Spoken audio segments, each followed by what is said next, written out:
தோல்வி என்ன செய்யும்? தோல்வி என்பது மனிதனுக்கு வந்தாக வேண்டிய ஒரு விஞ்ஞான அனுபவம். ஆனால் தோல்வியை புரிந்து கொள்கிறவன் ஞானி, துவண்டு போகிறவன் அறிவிலி. தோல்வியை புரிந்து கொள்கிற ஞானிகளாக நாம் இருப்போம். கழுத்திலிருந்து தங்கம் இருக்கிறது. கழுத்தில் இருந்தாலும் அது கழற்றி வைக்கப்பட்டாலும் தங்கம் தங்கம்தான்.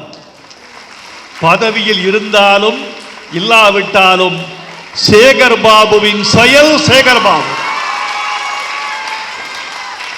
கழுத்திலிருந்து கழற்றப்பட்ட தங்கம் அடகுக்கு போகிறது என்று கருதினால் அது பிழை. கழுத்திலிருந்து கழற்றப்பட்ட தங்கம் அடகுக்கு போகவில்லை, புடம்போட போகிறது. இன்னும் மெருகு கூடி இன்னும் ஒளி கூடி வரும் என்ற நம்பிக்கை எனக்கு இருக்கிறது. நண்பர்களே, நான் எண்ணி 20 முதல் 22 நிமிடங்கள் உங்களோடு உரையாற்ற வேண்டும் என்று விரும்பி வந்திருக்கிறேன். இந்த 22 நிமிடங்களும் உங்கள் கண்களும் என் கண்களும் ஒரே புள்ளியில் சந்தித்துக் கொள்ளட்டும். உங்கள் இதயமும் என் உதடும் அருகருகே இருக்கட்டும். உங்கள் செவிகள் என்னுடைய ஒலியோடு கலந்திருக்கட்டும். உங்கள் கை தொலைபேசிகள் மூடப்பட்டிருக்கட்டும், காதுகள் திறந்திருக்கட்டும். உங்களோடு மனம் விட்டு சில செய்திகளை உரையாட வேண்டும் என்று விரும்புகிறேன். நண்பர்களே, கலை என்ற சொல் தமிழில் மிக பழையது. கலைஞன் என்ற சொல் தமிழில் மிக பழையது. அதுவே அன்விகுதி அல்லாமல் அருவிகுதி போட்டு கலைஞர் என்று சொன்னாலும் அந்த சொல் 2000 ஆண்டுகளாக தமிழில் தமிழ் நெடுங்கணக்கில் கையாளப்பட்டு வந்த சொல். இந்த பழைய சொல்லுக்கு 20ஆம் நூற்றாண்டில் ஒரு புத்தம் புதிய மின்சாரத்தை பாய்ச்சியவர் கலைஞர்.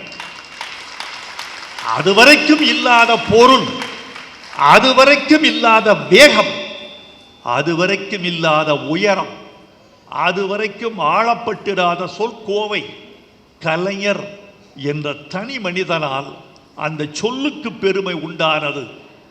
கலை என்று சொல்லி பாருங்கள், அதில் பெரிய எழுச்சி இல்லை, ஒரு பொருள் அவ்வளவுதான். கலைஞர் என்று சொல்லி பாருங்கள், நாதசுர கலைஞர், இசைப்பாட்டு கலைஞர், வாய்ப்பாட்டு கலைஞர், கல்கலைஞர், சொல் கலைஞர் என்று கலைஞர் என்பது பொது சொல்லாக பயன்படுத்தப்பட்டு வந்தது. ஆனால் கலைஞர் என்றால் திருக்குவளையில் முத்துவேலருக்கு மகனாக பிறந்த மு. கருணாநிதி என்ற ஒருவரை மட்டும்தான் குறிக்கும் என்று தமிழ்நாடு பொருள் கொள்ளப்பட்ட பிறகு அந்த சொல்லுக்கு வந்த அடர்த்தி, ஆண்மை, பொருள், செறிவு, திட்பம், நுட்பம் எல்லாம் அதிகம். இன்று 103வது பிறந்த நாளை சேகர் பாபு அவர்கள் இந்த மன்றத்தில் கொண்டாடி கொண்டிருக்கிறார். நீங்களெல்லாம் நினைத்துக் கொண்டிருக்கிறீர்கள் கலைஞருக்கு புகழ் சேர்க்க வந்திருக்கிறோம் என்று. அப்படி நினைத்தால் அது ஒரு மனப்பிழை என்று நான் கருதுகிறேன். கலைஞருக்கு புகழ் சேர்ப்பதற்காக இந்த விழா இங்கு நிகழவில்லை. நமக்கு நாமே அவர் பெயரை சொல்லி எழுச்சி ஊட்டுக் கொள்வதற்காக வந்திருக்கிறோம் என்பதுதான் உண்மை. அவர் பெயர் ஒரு வெற்றி, அவர் பெயர் ஒரு சரித்திரம், அவர் பெயர் ஒரு ஆறுதல், அவர் பெயர் ஒரு வியூகம், அவர் பெயர் எதிர்காலத்திற்கான வழிகாட்டுதல் என்று கருதி கொண்டால் அவரை நீங்கள் புரிந்து கொள்வது இந்த நேரத்துக்கு பொருத்தமாக இருக்கும் என்று நினைக்கிறேன். இந்த இயக்கம் காணாத தோல்வியா? இயக்க தலைவர்கள் காணாத பின்னடைவா? இல்லை. என் நண்பன் ஒருவன் நன்றாக சொன்னான், ரப்பர் மரத்துக்கு ரணங்கள் புதிதல்ல. ரப்பர் மரத்தினுடைய குணமே அது அறிவாளால் கீறப்படுவதுதான், வெட்டப்படுவதுதான். வெட்டுகிற பள்ளத்திலிருந்து ரப்பர் பால் வழிந்து வந்து பாத்திரத்தில் நிறையும். ரப்பர் மரத்தை வெட்டினால்தான் ரப்பர் பால். அந்த ரப்பர் பால் தான் நாம் பயன்படுத்துகிற பொருள்களுடைய கச்சா பொருள். எனவே ரப்பர் மரம், இந்த இயக்கம் ரப்பர் மரத்துக்கு ரணங்கள் புதிதல்ல. அது இருந்தால்தான் அது பால் வெடிக்கும் என்று நான் உறுதியாக நம்புகிறேன். நண்பர்களே, இந்த நேரத்தில் என்னுடைய ஆதங்கம் ஒன்றை உங்களோடு பகிர்ந்து கொள்ள வேண்டும் என்று விரும்புகிறேன். திமுக கூட தோற்கலாம். முத்துவேல் கருணாநிதி ஸ்டாலின் தோற்றிருக்கக்கூடாது. நிலா தேயலாம், வானம் தேய்ந்து விடக்கூடாது. காற்றில் ஈரப்பதம் குறையலாம், கடலில் ஈரப்பதம் குறைந்திருக்க கூடாது. இதுதான் என்னுடைய ஆதங்கம். நன்மை செய்து தீமை வாங்கும் இதயம் கேட்பேன் என்று கண்ணதாசன் ஒரு பாடலில் எழுதியிருக்கிறார். அந்த இதயம் எதை கேட்கிறது? ஓர் இதயத்தை கேட்கிறது. அது எதை தாங்குகிற இதயம்? தீமையை தாங்குகிற இதயம். தீமை செய்து தீமை தாங்குகிற இதயத்தை கவிஞன் கேட்கவில்லை. நன்மை செய்து தீமை வாங்குகிற இதயத்தை கவிஞன் கேட்கிறான்.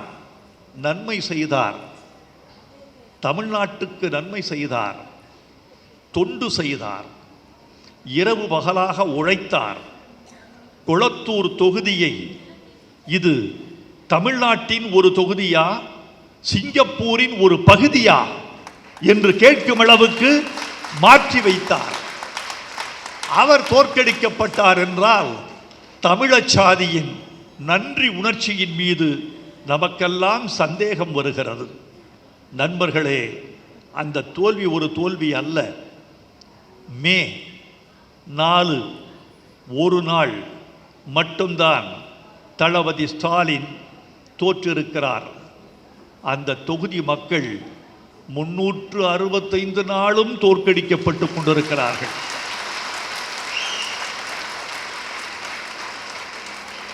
நான் தளபதி ஸ்டாலினுக்காக வருந்துவதை விட அந்த தொகுதி மக்களுக்காக அதிகம் வருந்துகிறேன். ஆனாலும் அந்த தொகுதி மக்கள் தமிழர்கள் என்பதனாலும், தமிழ்நாட்டு எல்லைக்குள் குடியிருக்கிற வாக்காளர்கள் என்பதனாலும், தமிழ்நாட்டின் சகல உரிமைகளையும் அனுபவிக்க உரிமை பெற்றவர்கள் என்பதனாலும் அவர்கள் அப்படி வாடிவிடக் கூடாது என்று ஒரு கவிஞனாக, எழுத்தாளனாக, சக குடிமகனாக அந்த மக்கள் துன்பப்படக்கூடாது என்றும் நான் விரும்புகிறேன். தோழர்களே, ஒரு உண்மையை சொல்லட்டுமா உங்களுக்கு? இதுதான் மிகப்பெரிய உண்மை. நான் 50 ஆண்டுகளாக இந்த இயக்கத்தோடு உங்களுக்கு இருக்கிறேன். இந்த இயக்கத்தோடு இருப்பது எதற்காக என்று உங்களில் யாராவது நினைத்து பார்த்தீர்களா? நான் உள்ளே வருகிற போது எனக்கு கிடைத்த அன்புதான் நான் சம்பாதித்திருக்கிற மிகப்பெரிய தமிழ் சொத்து என்று நினைக்கிறேன். என் மீது உங்களுக்கு எவ்வளவு பெரிய ஆசை, எவ்வளவு பெரிய அன்பு, நம்பிக்கை. ஒன்றை சொல்ல வேண்டும் என்று ஆசைப்படுகிறேன். இந்த இயக்கத்தில் 50 ஆண்டுகளாக நான் உடன் இருக்கிறேன். வெற்றியிலும் தோல்வியிலும் பக்கத்தில் இருக்கிறேன். கழுத்துக்கு மாலை வந்தாலும், கழுத்துக்கு கத்தி வந்தாலும் அருகில் இருந்து நான் காக்க முயன்றிருக்கிறேன், அல்லது தோளுக்கு மாலையை நான் மதித்திருக்கிறேன். பதவிக்காகவா, பணத்துக்காகவா, மந்திரி பதவிக்காகவா, சட்டமன்ற உறுப்பினருக்காகவா, ஒரு நாடாளுமன்ற உறுப்பினருக்காகவா? இவையெல்லாம் எனக்கு சரியாக வராது என்று தெரிந்தவன் நான் மிகவும் மதிப்பது எனது சுதந்திரத்தை. என் சுதந்திரத்தின் கழுத்துக்கு கத்தி வைக்கிற எதையும் நான் ஆராதிப்பதில்லை. தமிழ் எனக்கு கொடுத்த சுதந்திரத்தை மட்டும்தான் நான் பெருஞ்செல்வமாக கருதுகிறேன். ஆனாலும் கலைஞர் என்றால் எனக்கு காதல், தளபதி என்றால் ஓர் அன்பு, உதயநிதி என்றால் ஒரு பாசம், சேகர் பாபு என்றால் ஒரு நம்பிக்கை. இதை ஏன் சொல்லுக, பிறகு ஏன் இந்த இயக்கத்தோடு பயணிக்கிறாய் என்று கேட்பீர்கள். உங்களுக்கெல்லாம் ஊடகத்தார் 16 ஒளிப்பதிவு கருவிகள் இந்த கூடத்தில் இருக்கின்றன. எனக்கு தெரியும், ஒவ்வொரு ஒளிப்பதிவு கருவிக்கும் பின்னால் 10,000 மக்கள் இருப்பார்கள் என்பதை நான் உணர முடிகிறது.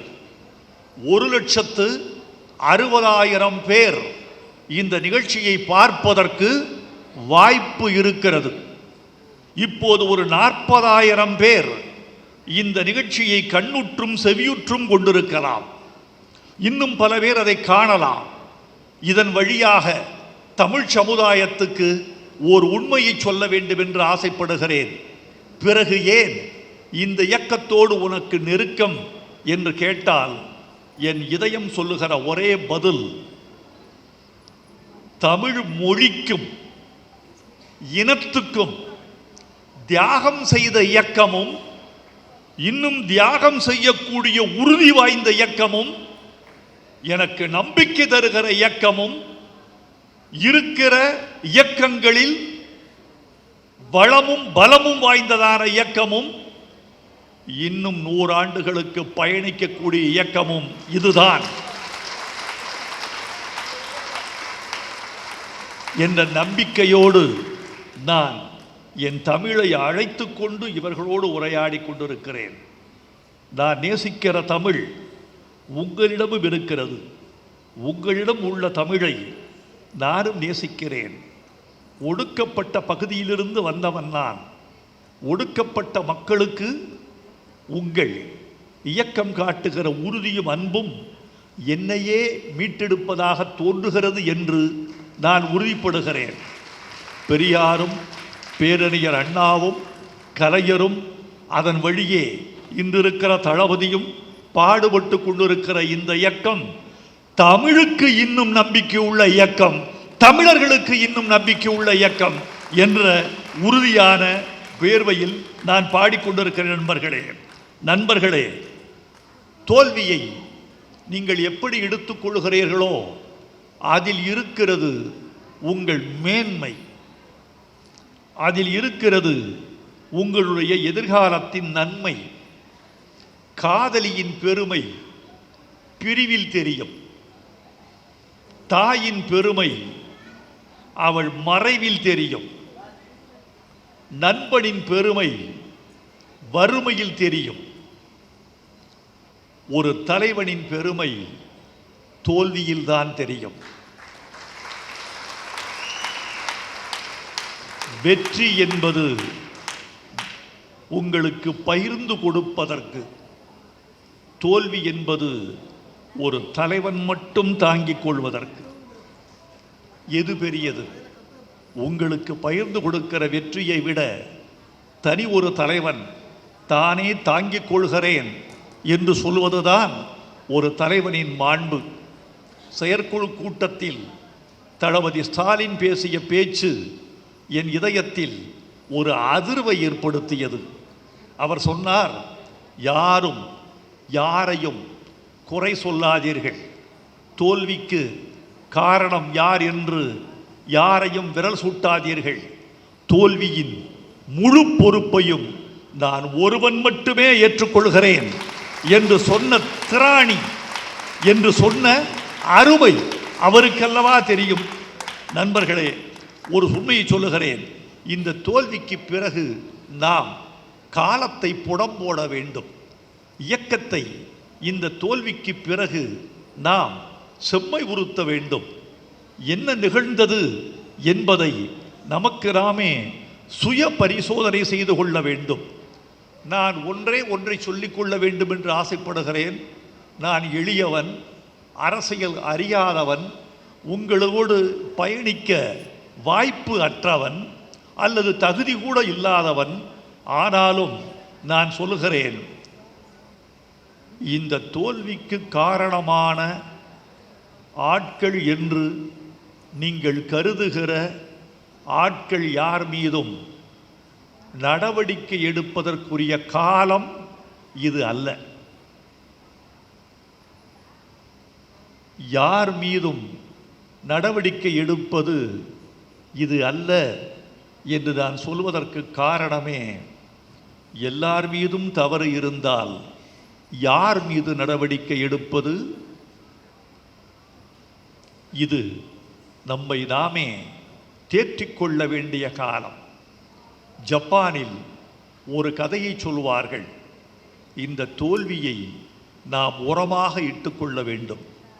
ஜப்பானிய எரிமலை வெடிக்கும், எரிமலை குழம்புகள் விசிறி பரவும், பல ஊர்களையெல்லாம் அக்கினி குழம்பு நனைக்கும். எரிமலை குழம்பு வந்து விழுந்த கிராமத்து மக்கள் ஊரை விட்டு ஓடிவிடுவார்கள். சில மாதங்கள் கழித்து ஊருக்கு திரும்புவார்கள். எரிமலை குழம்புகள் ஆறி கிடக்கும் சாம்பலாக. அந்த சாம்பலை அள்ளி நிலத்திலே விதைப்பார்கள். அந்த சாம்பலை போன்ற உயர்ந்த உரம் உலகத்தில் இல்லை என்பதை ஜப்பானியன் அறிவான். அந்த சாம்பலை நிலத்தில் விதைத்த பிறகு சாகுபடி செய்வான். ஒரே ஒரு விளைச்சலில் 3 மடங்கு சாகுபடி காணக்கூடிய வலிமை அந்த சாம்பலுக்கு உண்டு. அந்த சாம்பல் தான் இந்த தோல்வி. அந்த விவசாயி தான் நீங்கள். அந்த விளைச்சல் தான் எதிர்காலத்தில் நீங்கள் காணப்போகிற வெற்றி என்று நீங்கள் கருதி கொள்ள வேண்டும். இதுதான் மக்களை அதிகமாக சந்திக்கிற காலம் என்று நான் உறுதியாக நம்புகிறேன். கலைஞரை பற்றி ஒரு உறுதியான சம்பவத்தை நான் சொல்லுகிறேன். எந்த ஒரு சம்பவத்தையும் ஆதாரம் இல்லாமல் மேடையில் பேசுகிறவன் கோழை அல்லது பொய்யன். எதையும் ஆதாரத்தோடு பேச வேண்டும் என்பது என்னுடைய பேச்சு கொள்கைகளுள் ஒன்று. இப்போது நான் சொல்லப் போகும் சம்பவத்திற்கு மிகப்பெரிய ஆதாரம் உண்டு. அந்த ஆதாரம் யார் என்றால் நான் தான். கண்கண்ட சாட்சி, செவியுற்ற சாட்சி நான் தான். பக்கத்தில் இருந்து பார்த்தவன் நான் தான். ஒரு முதலமைச்சராக இருக்கிறார் கலைஞர். ஒரு கூட்டம் முடிகிறது. அப்போது ஆலிவர் ரோட்டில் அவர் குடியிருந்தார். அமைச்சர்கள் கார்கள் பின்தொடர ஆலிவர் ரோடு இல்லத்துக்கு மாலை 5 மணிக்கு வருகிறார். அங்கு சிறிது ஓய்வெடுத்து விட்டு பெரியார் திடலுக்கு செல்ல வேண்டும் என்பது அடுத்த நிகழ்வு. பெரியார் திடலில் ஆசிரியர்கள் மாநாடு. அப்போது ஒரு தகவல் வருகிறது, ஆட்சி கலைக்கப்பட்டு விட்டது என்று. அப்போல்லாம் இமெயில் கிடையாது, ஃபேக்ஸ், தொலை நகல். இது மின்னஞ்சல், அது தொலை நகல். அந்த ஃபேக்ஸில் அந்த செய்தி வருது, ஆட்சி கலைக்கப்பட்டு விட்டது என்று. உடனே அந்த இடத்தின் மொத்த வானிலை மாறிவிட்டது. சொற்கள் மறைந்து விட்டன. மகிழ்ச்சி உறைந்து விட்டது. சற்றே வெளியே பார்த்தேன். எந்த காரிலும் தேசிய கொடி இல்லை, கட்சி கொடி பறக்கிறது. ஒரு அமைச்சர் சொல்கிறார், வேணாண்ணே, இந்த மக்களுக்கு இவ்வளவு பாடுபட்டு கடைசியில் என்னத்தை கண்டிங்க, இந்த கூட்டத்துக்கெல்லாம் போக வேண்டாம்னே, கொஞ்சம் டீ சாப்பிட்டு ஓய்வெடுங்கண்ணே. ஒரு அமைச்சர் சொல்லுகிறார், பெயர் தெரியும், ஆனால் இப்படி சொன்ன அமைச்சருக்கு புகழ் வராது என்பதனால் அவர் பெயரை நான் இதயத்தில் பத்திரப்படுத்தி வைத்துக் கொண்டிருக்கிறேன். கலைஞர் சொன்னார், என்னது கூட்டத்துக்கு போக வேண்டாமா? மக்களை சந்திக்க வேண்டிய நேரமே இதுதான் ஐயா, எடு வண்டிய. கலைஞர் சொன்ன இந்த செய்தியைத்தான் இயக்கம் இன்று தன் இதயத்தில் எழுதி வைத்துக் கொள்ள வேண்டியிருக்கிறது. மக்களை சந்திக்க வேண்டிய நேரம் இதுதான். எப்போதும் மக்களை சந்தித்துக் கொண்டிருந்தவர் தளபதி ஸ்டாலின். எனக்கு அவரிடம் பிடித்த விஷயம் என்ன தெரியுமா? அவருடைய பணிகளுக்கு கிழமை கிடையாது, தேதி மட்டும்தான் உண்டு. சனி ஞாயிறு விடுமுறை என்று அவருக்கு தெரியாது. 17 எங்க, 18 எங்க, இப்படித்தான். நான் அமெரிக்க ஜனாதிபதியை பற்றி கேள்விப்பட்டிருக்கிறேன். வெள்ளிக்கிழமை மாலை வீக்கெண்ட் வந்துவிட்டால் தன் கோட்டை கழற்றி தூர எறிவார். ஜனாதிபதி பதவியையும் கோட்டோடு களைந்து விடுவார். அரைக்கால் சட்டை போட்டுக் கொள்வார். இன்னும் 2 நாட்களுக்கு நான் அமெரிக்காவின் ஜனாதிபதி அல்ல, நான் ட்ரம்ப்.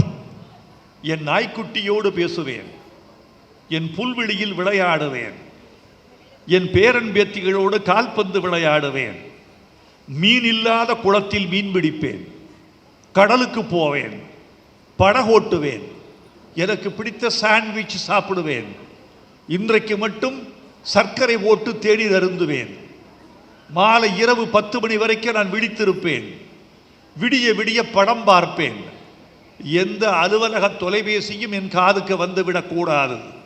2 நாட்களுக்கு என் செல்போன் ஊமையாக இருக்கும். நானாக இருப்பதற்கு இந்த சனி ஞாயிறை தேர்ந்தெடுத்துக் கொள்கிறேன். உலகத்தின் வல்லரசாகிய அமெரிக்காவின் ஜனாதிபதி எடுக்கிற முடிவு. தமிழ்நாட்டின் முதலமைச்சராக இருந்த ஸ்டாலின் 24 மணி நேரமும் உழைத்தாரே தவிர இப்படி ஓய்வெடுக்கவில்லை. அந்த உழைப்பு தான் அவர் இன்னும் உங்களை கைதட்ட வைத்துக் கொண்டிருக்கிறது. இன்னும் தமிழ்நாட்டில் காணப்படுகிற பசுமைக்கு, சாலைகளுக்கு அவர் உழைப்பு தான் காரணம். இன்னும் மகளிரிடுகிற மகிழ்ச்சிக்கு அவர் உழைப்பு தான் காரணம். ஒரே ஒரு செய்தியை மட்டும் சொல்லி நான் விடைபெற வேண்டும் என்று ஆசைப்படுகிறேன்.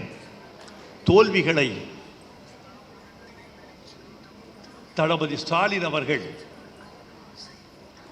ஒரு நேர்மறையாக எடுத்துக்கொண்டால் இந்த இயக்கத்துக்கு பெரிய பெரிய வெளிச்சம் இருப்பதாக எங்களை போன்றவர்கள் நம்புகிறோம். தோல்வியில் நீங்கள் அண்ணாவுக்கு இணையாக நிற்கிறீர்கள். கலைஞர் தோல்வியடைந்ததில்லை. கலைஞர் ஆட்சியில் தோற்கடிக்கப்பட்டிருக்கிறார். எலெக்ஷன்ல தோற்கடிக்கிறவர் யாரும் முடியாது. அவர் தோல்வியை சந்தித்தறியாதவர். அண்ணா தோல்வியை சந்தித்திருக்கிறார். 1900 சுப வீரபாண்டியன் இங்கு அழகான வரலாற்று செய்திகள் எல்லாம் தொகுத்து சொன்னார். அவர் வரலாறு படித்தவர். தமிழச்சி தங்கப்பாண்டியன் வரலாறு படித்தவர். இந்த இயக்கத்தின் வேர்களையும் விழுதுகளையும் தெரிந்து கொண்டு பொது வாழ்க்கைக்கு வந்தவர்கள் இந்த இருவரும். வீரபாண்டியனுக்கு தெரிந்த ஒரு தகவலை நான் உங்களோடு பகிர்ந்து கொள்ள வேண்டும் என்று ஆசைப்படுகிறேன். 1950 திராவிட 62 திராவிட முன்னேற்ற கழகம் தேர்தலில் நிற்கிறது. 50 சட்டமன்ற உறுப்பினர்களை வெல்கிறது. கலைஞர் உட்பட 50 சட்டமன்ற உறுப்பினர்கள். அண்ணா மட்டும் தோற்று போனார். காஞ்சிபுரத்தில் அண்ணா தோற்கடிக்கப்பட்டார். 50 சட்டமன்ற உறுப்பினர்கள் சட்டமன்றத்துக்கு செல்லுகிறார்கள். அண்ணா வெளியே நிற்கிறார். சோர்ந்து போகவில்லை அண்ணா, தளர்ந்து போகவில்லை. தன் புன்னகையை உதட்டிலிருந்து பிரித்து எடுத்து தெருவில் போட்டுவிடவில்லை. தன் உற்சாகத்தை இழந்து விடவில்லை. அண்ணா வரலாறு படித்தவர். சொன்னார், கலங்காதீர் தம்பிமார்களே, ஒரு வரலாற்று கதை சொல்கிறேன் உங்களுக்கு. ஐரோப்பாவில் கிறிஸ்தவர்களுக்கும் முஸ்லிம்களுக்கும் ஒரு பெரிய போர் நடந்தது. கிறிஸ்தவர்களுக்கு தலைமை தாங்கியவன் ரிச்சர்ட், இஸ்லாமியர்களுக்கு தலைமை தாங்கியவன் சாலடி என்னும் மன்னன். எதற்கு தெரியுமா போர்? இயேசு பிறந்ததாக கருதப்படுகிற ஜெருசலேம் அன்றைக்கு இஸ்லாமியர்களின் கையில் இருந்தது. அந்த மன்னன் ரிச்சர்ட் கேட்டான், கிறிஸ்தவர்களின் தலைவன் கேட்டான், வேறொன்றும் வேண்டாம், ஜெருசலத்துக்குள் நுழைந்து எங்களை எங்கே தரிசிக்க அனுமதியுங்கள் என்று கேட்டார்.